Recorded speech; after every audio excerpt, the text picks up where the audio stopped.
ലോകത്തിൽ ദൈവത്തോടൊപ്പമായിരുന്നവൻ, ദൈവമായിരുന്നവൻ, ദൈവത്തോടുള്ള തന്റെ സമത്വത്തിൽ നിന്നവൻ, ദൈവത്തോടുള്ള തന്റെ സമത്വം മുറുകെ പിടിക്കാതെ ദൈവത്തിന്റെ തേജസ്സിനെ മാറ്റിവെച്ച മനുഷ്യരൂപത്തിൽ ഭൂമിയിലേക്ക് ഇറങ്ങി വന്ന ഒരുവനെ ഞങ്ങൾ നിങ്ങൾക്ക് പരിചയപ്പെടുത്തുകയാ. അവന്റെ പേരാണ് യേശു ക്രിസ്തു.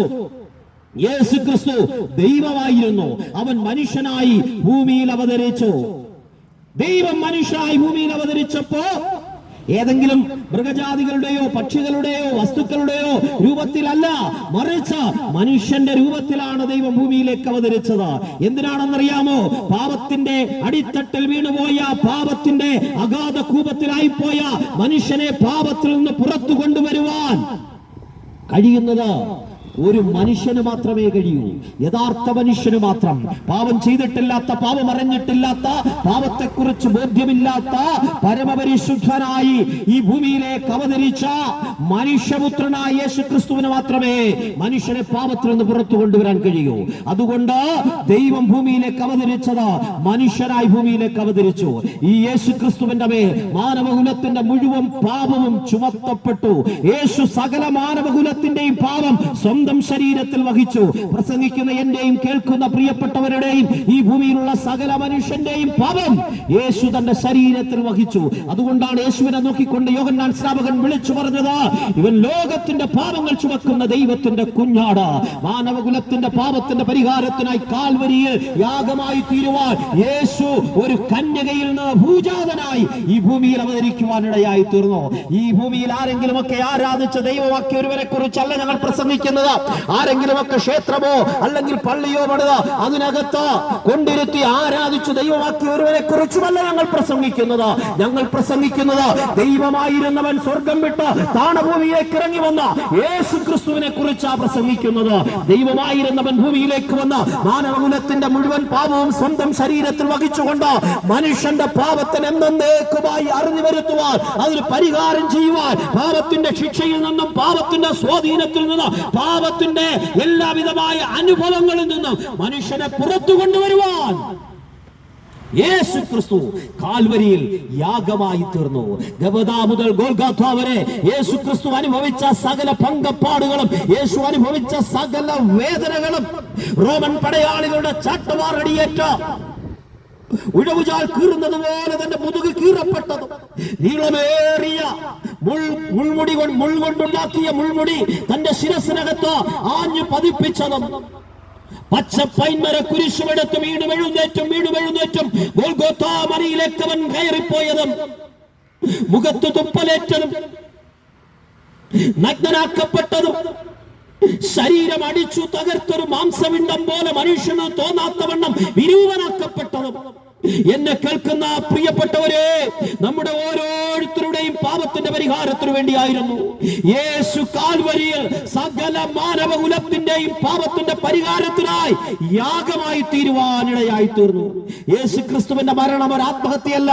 യേശു ക്രിസ്തുവിന്റെ മരണം ഒരു സ്വാഭാവിക മരണമല്ല. യേശു ക്രിസ്തുവിന്റെ മരണം ഒരു കൊലപാതകമല്ല. യേശു ക്രിസ്തുവിന്റെ മരണം അതൊരു അകൃത്യയാഗമായിരുന്നു. മാനവകുലത്തെ പാപത്തിൽ നിന്ന് പുറത്തു കൊണ്ടുവരുവാൻ സ്വർഗം വിട്ട് താണഭൂമിയിലേക്ക് ഇറങ്ങി വന്ന ലോകത്തിന്റെ പാപങ്ങൾ ചുമക്കുന്ന ദൈവത്തിന്റെ കുഞ്ഞാട്, പാപം അറിഞ്ഞിട്ടില്ലാത്തവൻ, പാപം ചെയ്തിട്ടില്ലാത്തവൻ, പാപത്തെക്കുറിച്ച് ബോധ്യമില്ലാത്ത പരമപരിശുദ്ധനായ ദൈവപുത്രൻ മാനവകുലത്തിനു വേണ്ടി കാൽവരിയിൽ യാഗമായി തീർന്ന എന്നേക്കുമായി മാനവകുലത്തിന്റെ പാപത്തിന്റെ പരിഹാരം വരുത്തുവാനിടയായി തീർന്നു. അതുകൊണ്ട് ഇന്ന് പകലിൽ തെരുവോരത്ത് നിന്ന് ഞങ്ങൾ നിങ്ങളോട് വിളിച്ചു പറയുന്നു, ഇനി പാപത്തിന്റെ പരിഹാരത്തിനായി കർമ്മങ്ങൾ വേണ്ട, ആചാരങ്ങൾ വേണ്ട, അനുഷ്ഠാനങ്ങൾ വേണ്ട, തീർത്ഥാടനങ്ങൾ വേണ്ട. ഇനി കോഴിയെ നേർച്ച കൊടുക്കണ്ട, ആടിനെ നേർച്ച കൊടുക്കണ്ട, ദീർഘദൂരം നഗ്നപാതനായി നടക്കേണ്ടെന്ന കാര്യമില്ല, നോമ്പനുഷ്ഠിക്കണ്ട, നേർച്ചകൾ കൊടുക്കണ്ട, കാഴ്ചകൾ കൊടുക്കണ്ട, ഒരു കർമാനുഷ്ഠാനത്തിനും കാര്യമില്ല. ഒരേ ഒരു മാർഗം, അത് വിശ്വാസത്തിന്റെ മാർഗമാ. ഞങ്ങൾ പ്രസംഗിക്കുന്നത് കർമ്മമാർഗമല്ല, ഞങ്ങൾ പ്രസംഗിക്കുന്ന വിശ്വാസത്തിന്റെ മാർഗമാ. യേശു ക്രിസ്തുവിനെ ദൈവപുത്രനായി അംഗീകരിച്ച് ഈ യേശു എന്റെ പാപത്തിന്റെ പരിഹാരത്തിനായി കാൽവരിയിൽ മരിച്ചു, കാൽവരി എനിക്ക് വേണ്ടി യാഗമായി തീർന്നു എന്ന് വിശ്വസിക്കുന്ന സകലർക്ക് സൗജന്യമായി പാപമോചനം ലഭിക്കുകയാണ്. അതുകൊണ്ടാ തിരുവചനം ഇങ്ങനെ പറയുന്നത്, അവന്റെ പുത്രനായ യേശുവിന്റെ രക്തം സകല പാപവും പോക്കി നമ്മെ ശുദ്ധീകരിക്കുന്നു. എത്ര കടും ചുമപ്പേറിയ പാപവും ഏത് കൊലപാതകരും ഏത് വിധത്തിലുള്ള പാപത്തിന്റെ പ്രവൃത്തികൾക്കകത്ത് ജീവിക്കുന്ന വ്യക്തിയുമാകട്ടെ, ഒരു നിമിഷം മനം തിരിഞ്ഞ് ദൈവസന്നിധിയിലേക്ക് അടുത്തു വന്ന് യേശുവേ, നീ എന്റെ പാപത്തിന്റെ പരിഹാരത്തിനായി കാൽവരിയിൽ മരിച്ചു എന്ന് യേശുവിനോടൊന്ന് ഏറ്റുപറയാൻ തയ്യാറുണ്ടെങ്കിൽ സൗജന്യമോ ഇന്നു പകൽ നിങ്ങൾക്ക് പാപമോചനം ലഭിക്കുകയാണ്. ഇന്നു പകൽ പാപമോചനത്തിനു വേണ്ടി ചാത്തവും അടിയന്തരവും സഞ്ചര്യവും ധൂപപ്രാർത്ഥനയും ഒന്നും നടത്തണ്ടെന്ന് മരണശേഷവും നടത്തുന്ന ഒരു കർമ്മങ്ങൾ കൊണ്ടും ഒരു മനുഷ്യന്റെയും പാപത്തിന്റെ പരിഹാരം വരുത്താൻ കഴിയില്ല. വർഷങ്ങൾ തോറും നടത്തുന്ന ഒരു തരത്തിലുള്ള കർമാനുഷ്ഠാനങ്ങൾ കൊണ്ടും ഒരു മനുഷ്യനെയും സ്വർഗത്തിൽ കൊണ്ടുപോകാൻ കഴിയില്ല. എന്നാൽ ഇതാകുന്നു സുപ്രസാദകാലം, ഇതാകുന്നു രക്ഷാ ദിവസം. ജീവിച്ചിരിക്കുമ്പോ ഇപ്പോൾ നിങ്ങൾ യേശുവിനെ കൈക്കൊള്ളുന്നു നിങ്ങൾക്കും ദൈവമകനായി തീരുവാനിടയായിത്തീരും. ഒറ്റക്കാര്യം, ഇരിക്കുന്ന ഇരിപ്പിലിരുന്നു കൊണ്ട് യേശു എനിക്ക് വേണ്ടി യാഗമായി തീർന്നു എന്ന് വിശ്വസിക്കുന്നുവെങ്കിൽ, അവന്റെ നാമത്തിൽ വിശ്വസിക്കുന്ന ഏവർക്കും ദൈവമക്കളാകുവാൻ അവൻ അധികാരം നൽകുകയാണ്.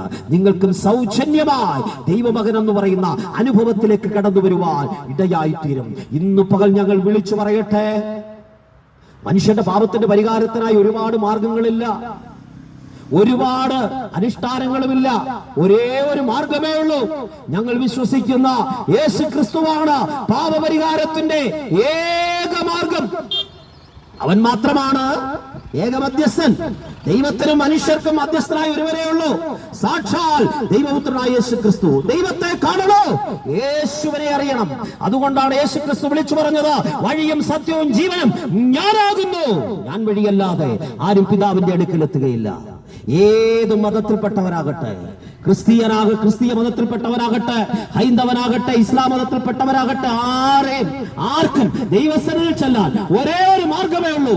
യേശു വന്ന ഏക വഴി, ഏക സത്യം. യേശുവാകുന്ന വാതിൽ. ആ വാതിലിലൂടെ അല്ലാതെ ആർക്കും സ്വർഗത്തിൽ പ്രവേശിക്കാൻ കഴിയില്ല. ഈ സത്യം മനസ്സിലാക്കിയത് കൊണ്ടാണ് ഞങ്ങളുടെ കൂടെയുള്ള ഷിഹാബുദ്ദീനും, ഞങ്ങളുടെ കൂടെയുള്ള മുരളിയും, ഞങ്ങളുടെ കൂടെയുള്ള സന്തോഷം, ഞങ്ങളുടെ കൂടെയുള്ള പ്രിയപ്പെട്ടവരൊക്കെ തന്നെ ഈ യേശുവിന്റെ പിന്നാലെ ഇറങ്ങി തിരിച്ചത്. കാരണം ഈ മാർഗത്തിൽ മാത്രമേ രക്ഷയുള്ളൂ, ഈ മാർഗത്തിൽ മാത്രമേ നിത്യ സമാധാനമുള്ളൂ, ഈ മാർഗത്തിൽ മാത്രമേ നിത്യ സന്തോഷമുള്ളൂ. ഇന്ന് പകൽ ഈ തെരുക്കോടിൽ നിന്നുകൊണ്ട് ഞങ്ങൾ ഇത് വിളിച്ചു പറയുന്നതിന്റെ കാരണം എന്താണെന്നറിയാമോ? ഒരു കാലത്ത് പാപത്തിന്റെ അടിമത്തത്തിനകത്ത് വീട്ടുകാർക്കും നാട്ടുകാർക്കും തലവേദനയായി, രാഷ്ട്രീയക്കാർക്ക് വേണ്ടി കൊടിപിടിച്ചും അവർക്ക് വേണ്ടി തല്ലാനും കൊല്ലാനും നടന്ന ഒരു ഭൂതകാലമുള്ളവരാ ഞങ്ങള്. മദ്യവും മയക്കുമരുന്നുമൊക്കെ അടിമപ്പെടുത്തിയ ഞങ്ങളെ ഈ ജീവിതത്തിലേക്ക് മടക്കി കൊണ്ടുവന്ന സന്ദേശം യേശു ക്രിസ്തുവിന്റെ സന്ദേശമാ. ഇതുപോലെ തെരിക്കോടുകളിൽ നിന്ന് വിളിച്ചു പറയപ്പെട്ട ഈ ക്രിസ്തുവിന്റെ സന്ദേശമാണ് ഞങ്ങളെ ജീവിതത്തിലേക്ക് മടക്കി കൊണ്ടുവന്നത്, ഞങ്ങളെ ഒരു നല്ല മനുഷ്യനാക്കി മാറ്റിയത്.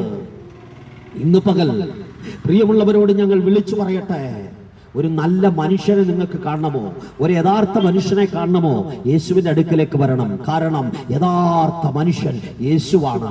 ആ യേശു ക്രിസ്തു നിങ്ങളെയും വിളിക്കുകയാണ് യേശുവിന്റെ സ്നേഹത്തിലേക്ക്, യേശുവിന്റെ ആഴമേറിയ ആ സ്നേഹത്തിലേക്ക്, യേശുവിന്റെ ആഴമേറിയ സമാധാനത്തിലേക്ക് നിങ്ങളെയും വിളിക്കുകയാ. ഇന്നു പകൽ പാപത്തെ വിട്ടുകളഞ്ഞ്, പാപ വഴികളെ വിട്ടുകളഞ്ഞ്, പാപ ചിന്തകളെ വിട്ടുകളഞ്ഞ് യേശുവിന്റെ തിരുമുഖത്തേക്ക് നോക്കുമെങ്കിൽ നിങ്ങൾക്കും ദൈവമകനാകി തീരുവാനിടയായിത്തീരും. അവന്റെ പുത്രനായ യേശു ക്രിസ്തുവിൽ വിശ്വസിക്കുന്ന ഏവർക്കും നിത്യജീവൻ സൗജന്യമായി ലഭിക്കുകയാണ്.